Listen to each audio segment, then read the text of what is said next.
Tiago 5,17 diz-nos assim: Elias era homem sujeito às mesmas paixões que nós, e orando, pediu que não chovesse por 3 anos e 6 meses, não choveu sobre a terra. E orou outra vez, e o céu deu chuva, e a terra produziu seu fruto. Amém? Quero falar nessa noite sobre o poder da oração na vida do profeta Elias. Nos versículos anteriores, versículo 13, leiam, por favor.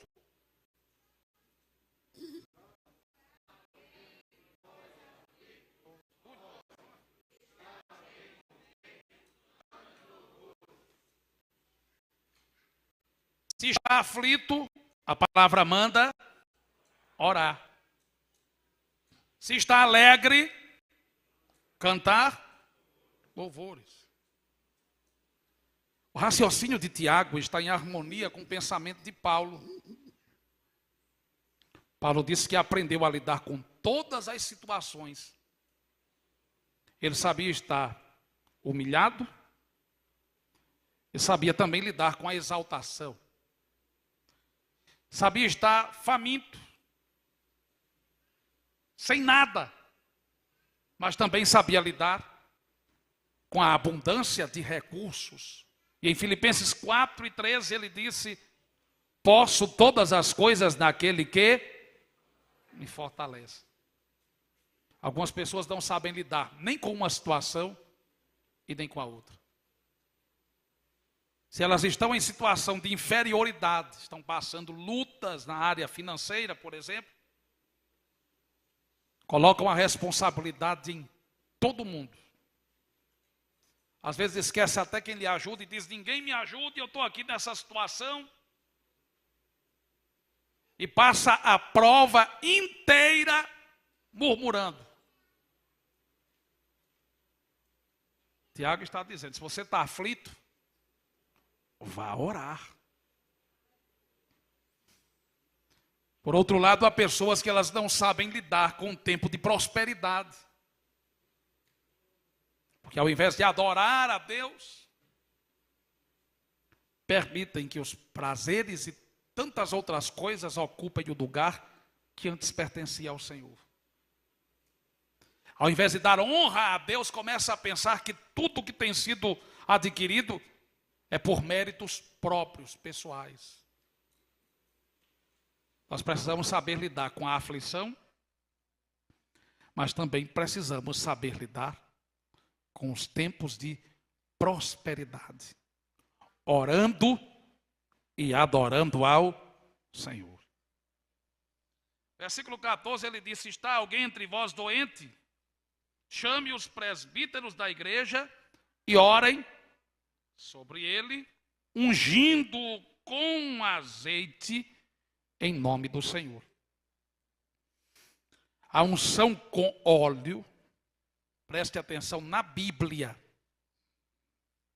ela tem, no Novo Testamento, uma finalidade: ungir os enfermos. Então, óleo da unção é para ungir os enfermos. Não é para ungir porta de casa, não. Irmã fulana foi lá em casa e botou óleo na porta. E ela quer fazer o que com esse óleo na porta? Se for para tirar aquele rangidozinho, né? Até que ainda funciona. Eu conheci uma irmã que foi ungir as canetas para passar do vestibular. Ela não estuda não para ver se passa. É arriscado ser desclassificada com a caneta cheia de óleo lá, sujando a prova toda. Não, mas para ungir os móveis da minha casa, não. Você passa óleo de peroba ou qualquer outro tipo dos móveis da casa. Óleo da unção é para ungir pessoas, e pessoas que estão enfermas. Tem gente que até para expulsar demônio, pega o óleo aí para expulsar um demônio. Meu irmão, A Bíblia diz que o óleo da unção é para o enfermo. Quem é que pode ungir com óleo de acordo com esse texto da Bíblia? Os presbíteros. Aí às vezes aparecem umas irmãs cheias de óleo para ungir os outros. Não, pode deixar que eu unjo aqui. Mas a palavra está dizendo os presbíteros. Às vezes o irmão não tem a função de um presbítero, mas está lá, não, pode deixar que eu unjo. A Bíblia está dizendo que são os presbíteros. E quem vai salvar o enfermo não é o óleo da unção, é a oração da fé. E o Senhor o levantará. E se houver cometido pecados, ser-lhe-ão perdoados. Tiago está partindo do pressuposto que a pessoa que pediu para ser ungida já se humilhou diante de Deus e lhe pediu perdão. Tiago não está mostrando que o óleo é suficiente para perdoar pecados. Senão não precisava de outra coisa, era só tomar um banho de óleo todo dia e estaríamos perdoados. Mas quem pede a unção deve estar com o coração contrito, quebrantado, disposto a se retratar com Deus. Nesse contexto, a unção, acompanhada da oração da fé, serão instrumentos para que o enfermo seja levantado. Versículo 16, Tiago disse: confessem as vossas culpas uns aos outros. Ele está ensinando a estabelecer relacionamentos que produzem cura. Não está dizendo que você deve sair contando os seus pecados a todo mundo. Que alguém pode pegar isso e usar como um instrumento para desqualificar você. Confessai as vossas culpas uns aos outros e orai uns pelos outros para que sareis. Ele está mostrando a cura aqui não apenas como física, mas também emocional e espiritual. É o tipo de cura que acontece com a confissão e com a oração. Há pessoas que elas ficam enfermas na alma e no corpo porque conservam, guardam pecados e comportamentos errados aos olhos de Deus, que vão produzindo o efeito de um câncer. Vai matando as células espirituais, entre aspas. Produzindo esfriamento espiritual. Mas Tiago está dizendo que quando há confissão e oração, existe cura. Porque a oração feita por um justo pode muito em seus efeitos. Agora sim, no versículo 17, ele diz: Elias era homem sujeito às mesmas paixões que nós. Quando Tiago trata do profeta Elias, ele está falando de uma figura real, histórica, que naqueles dias estava vivendo uma espécie de exaltação na mente das pessoas. Seu ministério estava sendo supervalorizado naqueles tempos. As pessoas olhavam para o profeta Elias ou para o registro do seu ministério como algo inspirador, como um ícone. Tiago vai na contramão desse sentimento de superioridade e diz assim: Elias era um homem sujeito às mesmas paixões que nós. Ele não era melhor do que nós, era sujeito às mesmas paixões. Mas apesar disso, Elias orou. O texto diz: e orando. Quando ele orou, pediu para que não chovesse. E por 3 anos e 6 meses, não choveu sobre a terra. A oração do profeta Elias não está restrita a esses dois momentos que Tiago cita. Ele cita um momento antes da seca e outro no final. Diz, orando outra vez, choveu. Elias viveu uma vida vitoriosa, porque viveu em oração. E aqui está o poder da oração na vida dele. Em primeiro lugar, a oração levou Elias a um relacionamento com Deus. Digam comigo, a oração levou Elias a um relacionamento com Deus. O famoso escritor R.C. Sproul afirma que qualquer pessoa pode orar. A oração não é prerrogativa do cristão, não pertence só aos cristãos. Qualquer pessoa pode orar, independente de ser cristã ou não. Mas é impossível que um verdadeiro cristão não ore. Porque o cristianismo para nós não é uma religião superficial. Nós pregamos o cristianismo como um relacionamento real com Deus. E não existe relacionamento sem comunicação. Mesmo as pessoas que não conseguem ouvir ou falar, elas sabem se comunicar. Relacionam-se por meio de uma comunicação específica, especial. Mas se relacionam e se comunicam. Como eu posso dizer que Deus é verdadeiro, é real, Ele existe? Ao mesmo tempo afirmar, eu sou filho dEle, servo dEle, escravo dEle, estou à disposição dEle, mas eu não converso com Ele.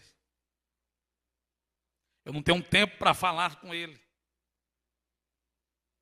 Eu não escuto Ele falar comigo. Elias tinha um relacionamento com Deus, e eu peço que você abra a sua Bíblia no primeiro livro dos Reis.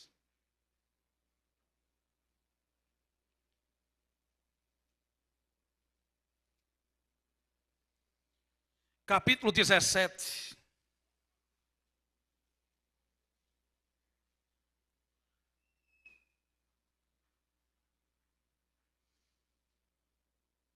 Versículo 1, como é que diz?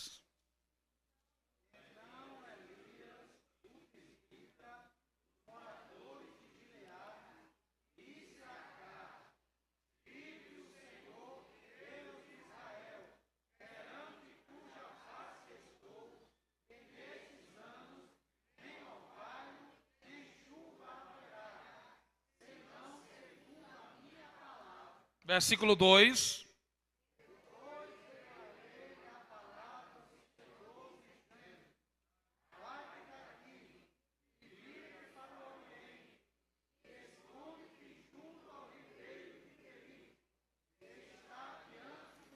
Versículo 4.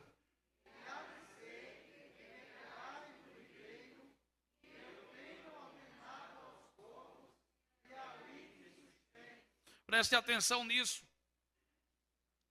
Elias chega para o rei Acabe.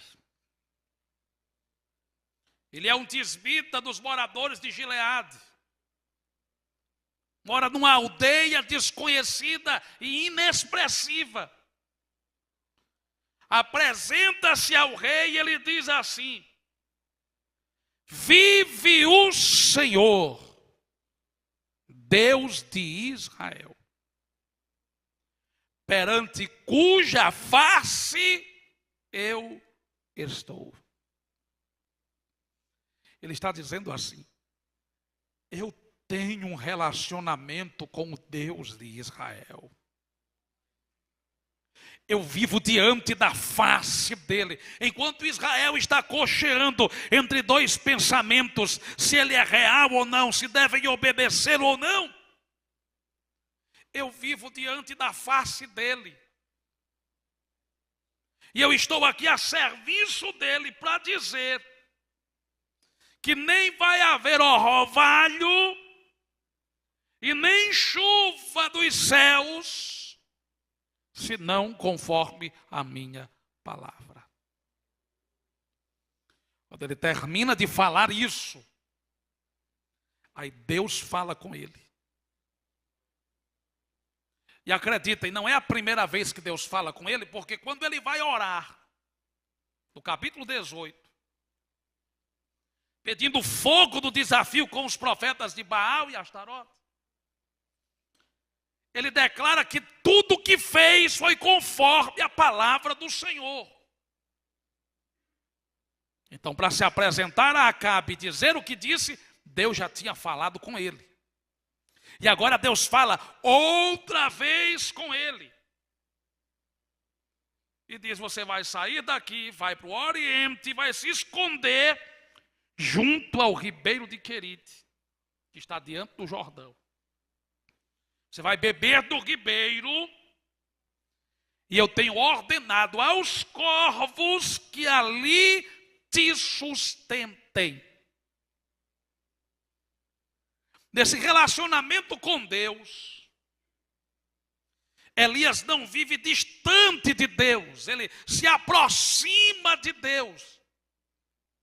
Ele está perante a face de Deus, diante do rosto de Deus. Há uma demonstração clara de um relacionamento profundo, não superficial. Ele fala com Deus e Deus fala com ele. Digam comigo, devemos nos aproximar de Deus em oração. Na carta aos Hebreus, capítulo 4, versículo 16, há um novo e vivo caminho aberto pelo Senhor. E é um convite para nos achegarmos a Deus. Aleluia. O livro do profeta Jeremias, capítulo 29, versículos 12 e 13. Deus disse ao profeta e ao seu povo que só seria encontrado quando Israel o buscasse de todo o seu coração.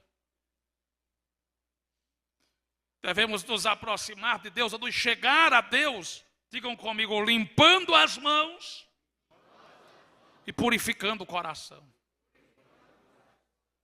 Tiago disse, chegai-vos a Deus, e Ele se chegará a vós. Limpai as vossas mãos, purificai os vossos corações. Ele diz, chorem ao invés de sorrir. Transformem o riso em pranto. Humilhem-se diante de Deus. Nós precisamos viver a oração dessa maneira. Num relacionamento íntimo com o Criador. Sem medo de nos aproximarmos dele. Nos aproximando com ousadia. Com vontade de encontrá-lo. Já prestou atenção que há pessoas que parecem que elas só cumprem tabela. Elas não vêm buscar a Deus. Elas vêm ao culto buscar alguma coisa de Deus. E às vezes nem isso. Estão tão acostumadas a vir aqui, que sobre elas ou sobre eles está uma daquelas pragas que Deus enviou lá sobre o Egito. A praga das moscas. Pense numa coisa que produz inquietação num ser humano, é mosca. Quando aparece em grande quantidade, você não consegue comer direito. Você come e vai abanando para ela sair da comida. E há períodos do ano, quando a chuva está se aproximando, e que parece que elas só acertam a boca. Você vai tirando e elas vêm. E quanto maior a quantidade, maior a inquietação. É mais fácil você se acostumar com muriçoca do que com mosca. Não é assim? Mosca produz inquietação. A praga das moscas do Egito inquietou desde Faraó até o menor do povo. Tem crente que vive a praga da mosca na vida espiritual. É uma inquietação tão grande que não consegue adorar a Deus no culto. É uma vontade de ir lá fora, de beber água sem necessidade, de ir no banheiro sem ter vontade, de mandar uma mensagem no WhatsApp. É lógico que um culto é uma batalha espiritual, há uma guerra na mente, para você realmente adorar a Deus. Mas quando determinados limites são quebrados, você está vivendo a praga da inquietação. E não consegue se aproximar de Deus. Isso tanto faz ser num culto como numa oração de joelhos. Você não se aproxima do Senhor porque está inquieto. Mas a palavra está dizendo que Elias se relacionava com Deus. Ele falava com Deus e Deus falava com ele. O cenário em que ele vivia era natural produzir inquietação, porque ele estava no meio de uma seca. Nem orvalho descia do céu, nem chuva. Mas essa oração que produz relacionamento, ela também te ensina a viver a providência. Digam comigo, a oração fez Elias viver a providência. Há pessoas que não estão vivendo a providência de Deus, porque não estão vivendo em oração. Não estão se relacionando com Deus. Elias diz, eu vivo perante a face do Senhor. Aí ele se apresenta a Acabe. Ele se esconde na hora que Deus o manda se esconder. E ele vê o céu se fechar. Nem chuva, nem orvalho. Ele vê Deus alterando a natureza dos urubus, dos corvos. Deus pega estas aves e as transforma em aves domésticas. Tão treinadas, que ao invés de comer carne, elas levam carne para o profeta comer. Deus disse a Elias que ele ia viver da água de um ribeiro que ele sabia que ia secar. E dos corvos ele disse, eu ordenei aos corvos que te sustentem. Elias não estava dizendo, será que os corvos vêm hoje? Será que vai chegar só de manhã e não vem ao meio-dia?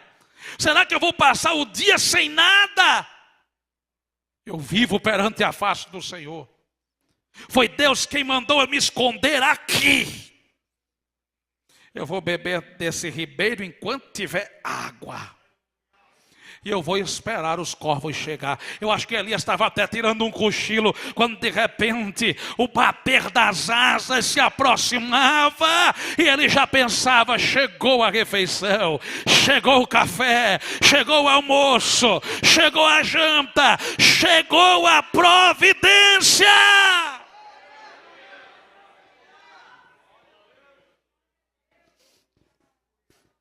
Quando você começar a orar mais, você vai começar a perceber das pequenas coisas grandes milagres. Você vai perceber que a oração altera as coisas. Vai entender que Deus é capaz de usar quem você menos imagina para cuidar de você. Aleluia. Aleluia. Quando seca a água do ribeiro, aí Deus tinha outra fonte de providência. Você agora vai para a casa de uma viúva. Ela vai sustentar você. Eu penso que Elias saiu ali do lado daquele ribeiro, seco. Que acabou foi a água, a carne não tinha acabado não. Ele saiu de lá, a viúva deve ser rica, pensando, deve ser uma viúva rica. Deus mandou essa mulher cuidar de mim, deve ser alguém com muita prosperidade. Quando ele vai chegando na porta da cidade, ele chega em Sarepta, a mulher está saindo. A palavra diz que ela está apanhando lenha. Capítulo 17 do primeiro livro dos Reis. Versículo 10, ele se aproxima dela e disse assim: eu quero que a senhora me traga uma vasilha com água. Qual era o recurso que estava em falta em todo lugar? Água. O que é que o profeta pede? Água. Quero que a senhora me traga uma vasilha com água.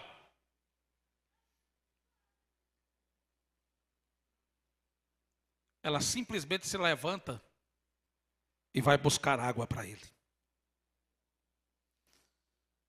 A maior parte das pessoas certamente teria dito: não tem água nem para mim, nem para meu filho. Como é que eu vou dar água para o senhor? Mas as pessoas que são canais de Deus, instrumentos de Deus, elas possuem uma generosidade especial no coração. Elas não têm dificuldade de compartilhar, de contribuir. Um dos graves problemas da vida espiritual de algumas pessoas é que elas são aptas para receber. Elas não têm dificuldade de receber. Mas têm muita dificuldade em oferecer, em dar. Acredita, e há pessoas, por exemplo, que pensam que a igreja tem a obrigação de suprir todas as suas necessidades. Mas quando você precisa dela ou dele, para uma lavagem do templo, para fazer um traçozinho, para ajudar numa pintura, para carregar umas cadeiras, acham que estão sendo humilhadas porque foram chamadas para ajudar. Não se contribui com a obra só com dinheiro, não, meu irmão. A gente não contribui com o reino de Deus só quando tem recursos financeiros, não. A gente contribui com alegria, com o tempo. Irmão, eu não estou podendo fazer isso aqui não, mas isso aqui é o que eu posso fazer. Antes mesmo que se peça a um coração voluntário pensando assim: eu tenho recebido tanto do Senhor, que eu queria fazer alguma coisa para Deus. Eu queria oferecer alguma coisa que eu pudesse servir aos meus irmãos. Servir a obra. E acredite, tem. O que não falta é trabalho na obra para você fazer. Aleluia. Pode até ser o trabalho mais simples, mas você faz de coração. Você oferece isso como oferta ao Senhor, Deus abençoa a sua vida. Aqui existem pessoas não evangélicas que às vezes mostram mais generosidade com a obra do que alguns crentes. Há pessoas aqui em Tangará, não evangélicas, que não têm coragem de aparecer, de dizer o que faz, mas que tem uma vontade tão grande de contribuir com a obra, que às vezes a gente se admira e ora: Senhor, converte esse coração e ajuda nossos irmãos a ter esse mesmo sentimento, ou alguns dos nossos irmãos. Isso aqui era o que tinha no coração dessa mulher. Ela não conhecia o profeta Elias. Elias chega como um desconhecido, pede água, ela oferece água para ele. Mas aí ele diz assim, na hora que ela vai buscar, ele disse: ei, me traga aí também um bocado de pão. Aí você pensa assim, esse profeta parece que é um pouco folgado, né? A mulher está morrendo de fome, pegando os gravetos para fazer a última refeição, não tem água. Além de pedir água, ele está pedindo um pedacinho de pão. Pedaço não, um bocado. Aí ela disse assim: vive o Senhor teu Deus, que nem um bolo tenho, somente um punhado de farinha numa panela e um pouco de azeite numa botija. Eu apanhei 2 cavacos, vou preparar para mim e para meu filho, para a gente comer e morrer. Aí você pensa que Elias ficou com tanta misericórdia, tanta dó, que disse: não precisa não. Elias sabia o que estava fazendo, ele não tinha um relacionamento com Deus, então ele sabia que Deus não tinha errado o endereço. Se Deus mandou ele ir para lá, para aquela mulher pobre cuidar dele, é porque Deus ia providenciar os recursos para não deixar faltar nada. O que Elias estava pedindo era para usufruto dele, mas aquilo era uma obra de Deus. Era ele quem ia beber água, era ele quem ia comer o pão. Mas ela estava ofertando, não era para ele, era para quem estava acima dele, para o Senhor. Era mais do que o uso das leis da hospitalidade do Antigo Oriente. Era um princípio no coração dela. Quando ela termina de falar, como se não tivesse dito nada, Elias diz assim: não tenha medo, pode fazer conforme a sua palavra. Agora, antes de fazer o bolo para você e para teu filho, faça um pequeno para mim. Primeiro vai ser o meu, porque as primícias são do Senhor. Não é o que sobrar você deixa para mim. Elias está dizendo ali: eu sou o representante de Deus, então você vai trazer primeiro para mim e depois vai ser para vocês. Se ela tivesse um pingo de avareza no coração, ela ia dizer: com licença, vai embora, me deixe em paz, porque eu não tenho esposo, só tenho um filho, vamos morrer de fome. Não.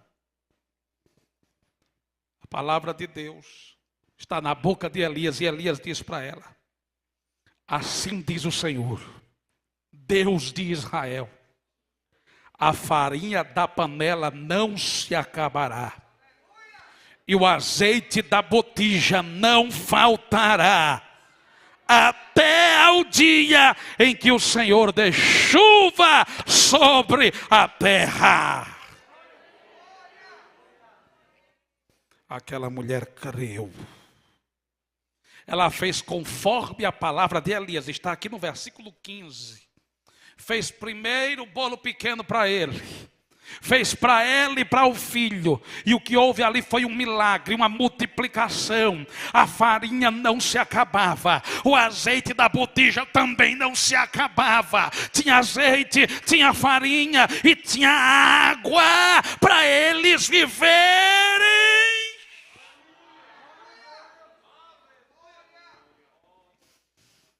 Quando você começar a orar, a viver uma vida de oração, você vai descobrir a providência de Deus. Vai descobrir que os milagres acontecem. E acontecem de forma especial.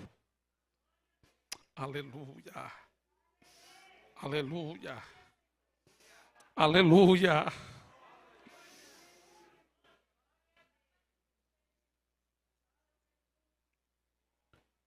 Digam comigo, a oração produziu ousadia.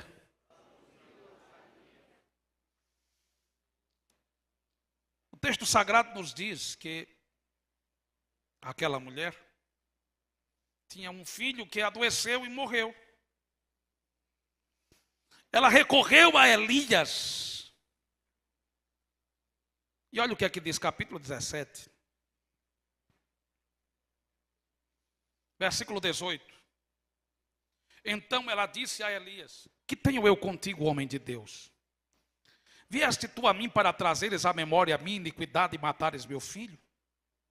E ele lhe disse: dá-me o teu filho. E ele o tomou do seu regaço, o levou para cima ao quarto onde ele mesmo habitava e o deitou em sua cama.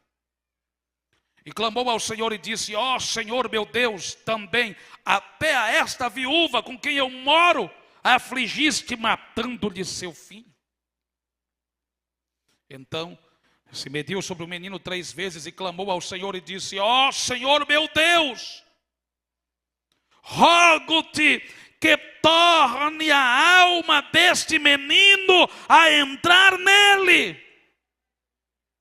Versículo 22. E o Senhor ouviu a voz de Elias. Vou repetir: e o Senhor ouviu a voz de Elias. E a alma do menino reviveu e tornou a entrar nele.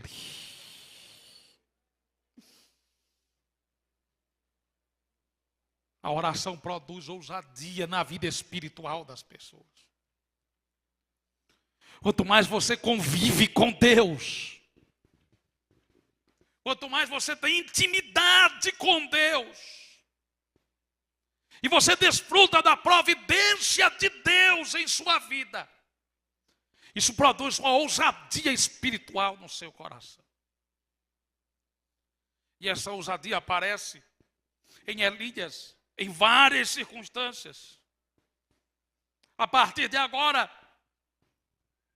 crendo na ressurreição dos mortos. Não havia um registro de ressurreição, mas ele acreditou que Deus iria fazer aquele milagre. Elias estava sentindo a pressão, tudo que ele via, para onde ele olhava tinha morte. A seca estava acontecendo depois da sua palavra, mesmo sob a ordem de Deus. Havia um clamor nacional e ele não podia fazer nada. E agora a pressão está sobre ele naquela casa onde ele viu providência e milagre. Uma morte que estava sendo atribuída à presença dele ali. Uma mãe desesperada, era seu filho único, estaria sem ninguém. Mas Elias ora. O texto diz que Elias ora. Quando você está diante de uma situação difícil, que não tem como você resolver, o que é que você faz? O texto diz que Elias orou. Mas o menino está morto, mas Elias orou. A mãe está desesperada, mas Elias orou. Não há registro de ressurreições anteriores, mas Elias orou. E ele grita, ele clama ao Senhor. E a palavra diz assim: Deus ouviu. O Senhor ouviu. Essa ousadia que o Espírito Santo quer dar a você. E quando tudo estiver dando errado, quando ninguém acreditar, você declarar a si mesmo: hoje eu vou fazer um jejum por essa causa. Eu vou orar por fulano de tal que está passando por isso. É impossível para nós, mas eu vou clamar a Deus, porque para Deus nada é impossível. Há um rei querendo matar Elias, Acabe é o seu nome. Ele mobilizou o exército para encontrá-lo. E até então Deus estava dizendo: se esconda, Elias, vá para o ribeiro, vá para Sarepta.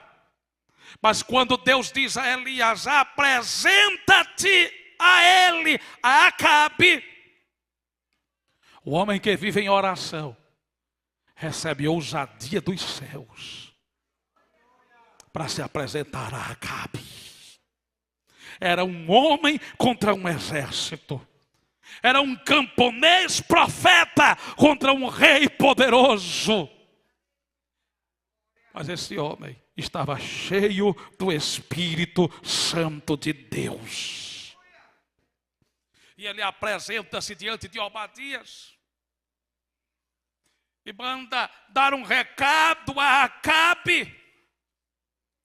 Obadias fica temeroso o que poderia acontecer quando ele saísse dali. E ele declara, capítulo 18, versículo 10: vive o Senhor teu Deus, que não houve nação, nem reino, aonde o meu Senhor não mandasse em busca de ti. E dizendo eles: aqui não está. Então a juramentava. Mandava jurar o rei da nação, se eles não tinham achado. Irmãos, deixa eu dizer uma coisa para você. Quando Deus decide esconder, não tem quem ache. Elias não foi para o outro lado do mundo, não. Estava naqueles territórios. Um exército sendo mobilizado para encontrá-lo. E ninguém achava. Isso me faz lembrar do Senhor Jesus, da sinagoga, lá em Nazaré. Tentam matá-lo, ele passa pelo meio deles e ninguém toca nele. Ninguém toca nele. Quando Deus decide guardar, esconder, pode ficar tranquilo. Não vão te achar. Vão passar na sua frente e não vão te reconhecer. Deus guarda. Deus guarda. Deus guarda. Deus guarda. A fúria do inimigo é terrível para destruir você, mas quando Deus guarda, você dorme do lado do leão e ele não sente o teu cheiro, nem a tua presença, porque Deus te esconde.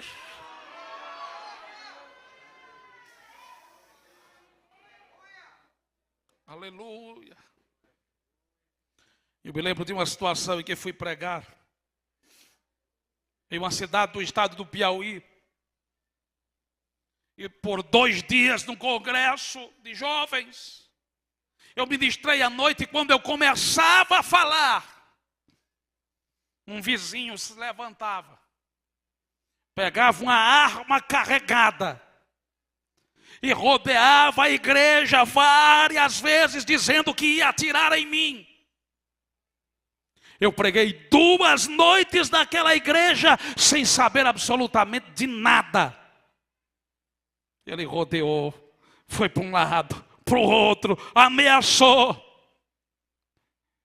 E nem eu ouvi, nem qualquer tiro ouvi, porque Deus me fez invisível para aquele homem nos 2 dias em que estive ali.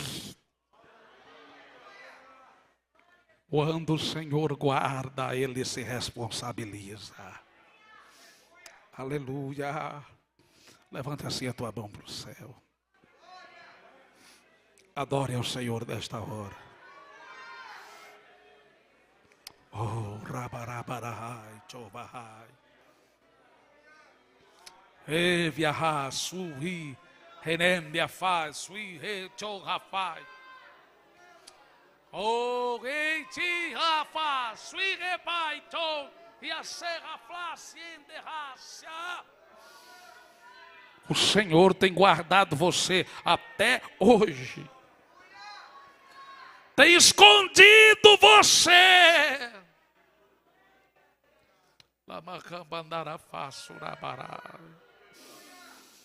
Moisés passou 3 meses morando num acampamento. Soldados passando e ninguém percebia que tinha uma criança ali, estava guardado. Quando Deus quis mudar de lugar, guardou ele no palácio. E ninguém mexeu com ele. Mas quando Deus decide apresentar, Deus disse assim para Elias: apresenta-te a Acabe. E ele apresenta-se a Acabe. E Acabe não pode fazer absolutamente nada com ele. Porque a oração produz ousadia. Carne produz atrevimento, oração produz ousadia. Uma pessoa carnal é atrevida, manda recados, se enche de autoridade da carne, esculhamba, usa palavras de baixo calão. Isso é atrevimento de carne assanhada. Mas quem vive no Espírito tem ousadia.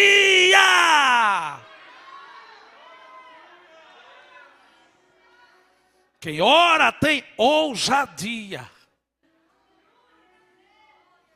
Ana, antes de entrar pelo caminho da oração, ela era atrevida. Discutia com o marido no meio da celebração. Acabava a adoração de todo mundo. Entrava num jogo de penina. Vivia numa guerra dentro de casa. Mas quando ela orou e Eli não entendeu o que estava acontecendo, a mulher atrevida virou ousada. Ela teve ousadia para crer. E voltou, trazendo um milagre nos seus braços. Deus quer te dar ousadia. Elias recebeu ousadia para orar pela ressurreição de um morto. Para se apresentar ao homem que queria matá-lo. Para desafiar os profetas de Baal e Astarote. Cerca de 900 profetas. Ele desafia todos eles para provar quem é o Deus verdadeiro. O Deus que respondesse com fogo. Este seria o Senhor. Os profetas de Baal se organizaram e passaram metade de um dia gritando, se cortando, derramando sangue. E nada aconteceu. Mas Elias estava tão cheio de fé, tão cheio de Deus, que ele sabe exatamente o que precisa fazer. Não é só dizer manda fogo, é consertar o altar primeiro. Colocar as pedras no lugar. Derramar água, colocar o sacrifício. Para depois orar. E ele ora. Ele ora não apenas pedindo fogo, mas pedindo para que todo Israel entendesse que tudo o que ele tinha feito era sob ordem divina. O que Elias queria era mais do que fogo. Elias queria que Deus fosse glorificado. E o fogo desceu. O fogo desceu. Consumiu o sacrifício. O texto diz que as pedras foram consumidas. O pó foi consumido. A água foi consumida. E Israel bradou: o Senhor é Deus. Só o Senhor é Deus. Só o Senhor é Deus.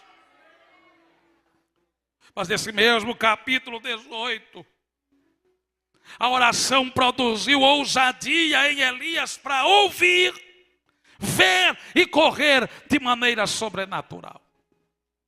Quando os profetas de Baal e de Astarote estão mortos, Elias diz para Acabe, manda dizer a Acabe que está ouvindo o barulho de uma grande chuva. Como é que ele está ouvindo o barulho de uma grande chuva se não tinha nuvens para chover? Não havia um tempo preparado. Ele sobe e ele vai orar. E ele está de joelhos orando. E há um moço que vai e volta para dizer o estado do tempo. E ele não vê nada. Mas da última vez ele diz, eu vejo uma nuvem do tamanho da mão de um homem. Para aquele moço era só uma nuvem pequena.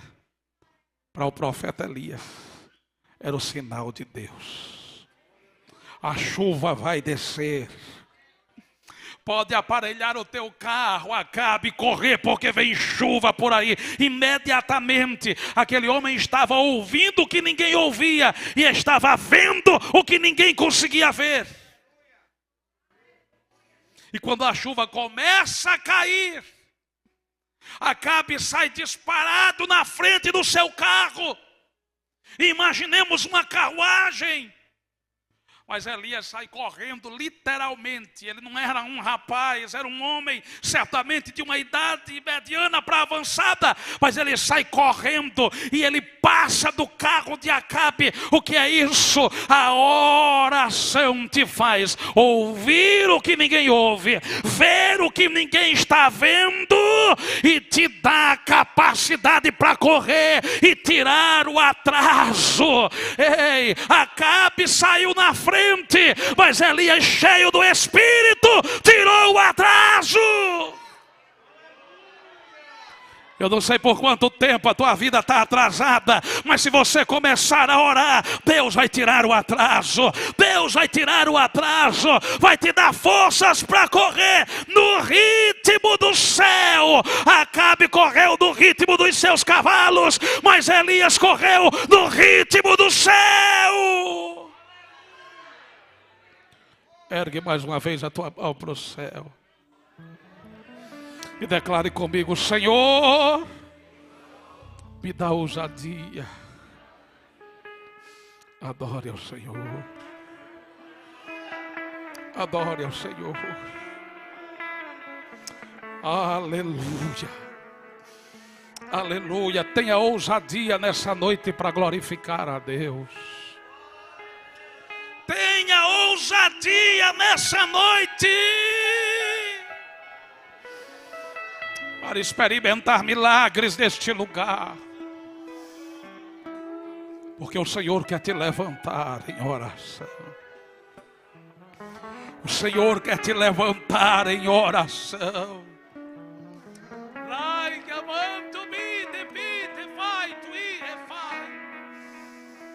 O Senhor quer tirar o atraso.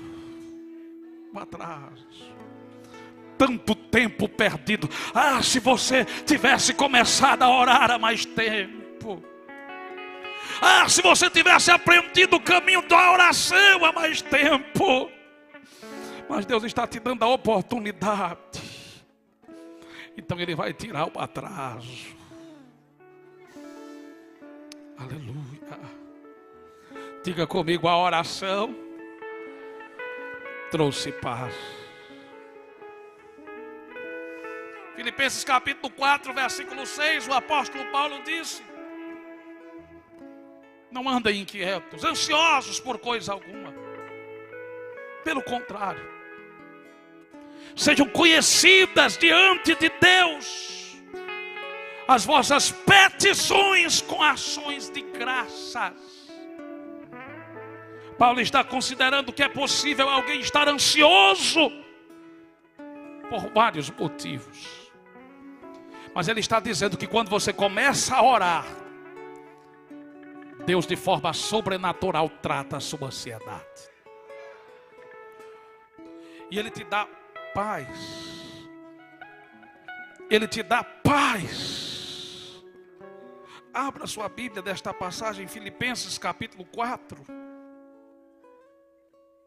Glória a Deus. Glória a Deus.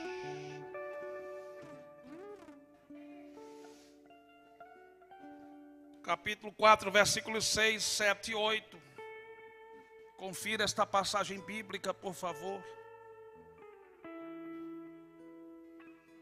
O texto diz: não estejais inquietos por coisa alguma, antes as vossas petições sejam em tudo conhecidas diante de Deus, pela oração e súplicas com ações de graças. Versículo 7: e a paz de Deus, que excede todo entendimento, guardará os vossos corações e os vossos sentimentos em Cristo Jesus. Quanto ao mais, irmãos, tudo que é verdadeiro, tudo que é honesto, tudo que é justo, tudo que é puro, tudo que é amável, tudo que é de boa fama, se há alguma virtude há, e se há algum louvor, nisso pensai. Preste atenção. Quando você ora com súplicas e com ações de graças, um milagre acontece. A paz aqui, ela excede todo o entendimento. É um milagre. A paz que excede todo o entendimento, ela guarda o teu coração. Ela afeta os teus sentimentos. Deus faz desaparecer a inquietação e Ele coloca paz. Paz. É um estado diferenciado para a tua alma. E até os pensamentos que já estão imprecisos, estão vivendo um estresse ao extremo, em que você não consegue coordenar o que pensa. Os pensamentos são afetados pela paz espiritual. E o que é verdadeiro, o que é justo, o que é honesto, o que é puro, o que é amável, o que é de boa fama, o que tem virtude ou louvor, é isso que passa a ocupar o seu pensamento. Elias era homem que vivia em oração. Ele tinha um relacionamento com Deus. Ele viveu tempos de providência. Ele teve ousadia, mas ele precisou receber paz. Ele viveu a pressão de estar só e sem comida diante de um ribeiro que estava secando e não perdeu a paz. Ele foi pressionado pela viúva que perdera um filho e ele continuou em paz quando orou, quando clamou a Deus. Mas nada se compara à perda de forças, ao esgotamento que ele sofreu quando as ameaças de Jezabel chegaram até ele, depois do fogo descido dos céus e da morte dos profetas de Baal e Astarote. Elias estava esgotado e ele já dava sinais desse esgotamento. O que ele disse quando orou pelo rapaz? Ele disse: Senhor, tu estás trazendo aflição também a esta casa e a esta mulher através de mim. Quando ele se encontra com Obadias e dá a entender que somente ele tinha ficado, só ele não tinha se prostrado diante dos ídolos. Elias estava cansado, estava esgotado e agora ameaçado por Jezabel, ele perde as forças. Ele não consegue ver substituto para o seu trabalho. Ele não consegue mais ver futuro, o que fazer pela frente. E ele começa a dizer: eu não quero mais viver. Eu não tenho forças para viver. E cansado ele dorme debaixo de um pé de zimbro. E enquanto ele está dormindo, o anjo do Senhor o acorda e diz: come e bebe. É o primeiro banquete preparado por anjos. Elias comeu comidas trazidas por corvos e bebeu de um ribeiro. Elias viveu a providência na casa de uma viúva, mas no deserto, quando ele estava sem forças e pedindo a morte, Elias comeu um banquete preparado por anjos. Foi uma vitamina tão poderosa que ele passou 40 dias sem precisar comer e sem precisar beber. Sabe por quê? Porque quando a vitamina do céu chega na tua alma, Deus te dá forças para você se levantar e chegar aonde Ele quer que você chegue. Só a vitamina de Deus para você andar no deserto. Só o fortalecimento de Deus para você andar no deserto. Pois acredite, Deus tem força para você caminhar no deserto. A palavra é clara quando diz: com a força daquela comida, ele caminhou 40 dias e 40 noites. Mas quando ele chega lá em cima, numa caverna, ele ainda está cansado, esgotado. E ele precisa ouvir a voz de Deus. E ela não aparece num terremoto. Não aparece num vendaval. É uma voz mansa e suave. Numa brisa. Que fazes aqui, Elias? Ainda tem trabalho para você. Eu estou só eu fiquei. Levanta-te, Elias. Você vai ver futuro a partir de agora, porque a obra não terminou. Ainda tem Eliseu para você preparar. Ainda tem Azael para você ungir. Ainda tem Jeú. A obra continua. Fique de pé, meu irmão.